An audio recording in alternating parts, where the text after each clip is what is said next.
Mga daw ugali ko. Madamot, makasarili, at walang kwentang pamilya, Mima.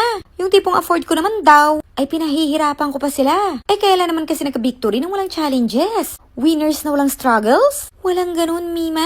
Kung susubuan ko lagi sila, ay paano sila matututong gumamit ng kutsara? Paano sila matututong mag-drive kung lagi naman sila nakaangkas? Paano sila matututong magluto kung lagi namang minakahain? Dalawa kasi ang uri ng tulong. Isang temporary, isa namang for lifetime. At dun ako sa for lifetime, Mima. Struggle now, happy later. Long process nga lang, pero lifetime effect. Hindi ko naman talaga sila pinapahihirapan, Mima. Tinuturuan ko lang talaga sila maging tunay na tao. Tunay na gastusin ng tao. Basic needs kumbaga. Kasi pag hindi mo pa na-afford, Mima, abay, apaka-weak mo na. Kaya nga yung tinatawag na basic. Actually, matagal ko silang training, Mima. Ito kasi ay long process. Kailangan maging kaugalian nila. Kasi pag hindi nila naging kaugalian, magiging hindi normal at madamot ka.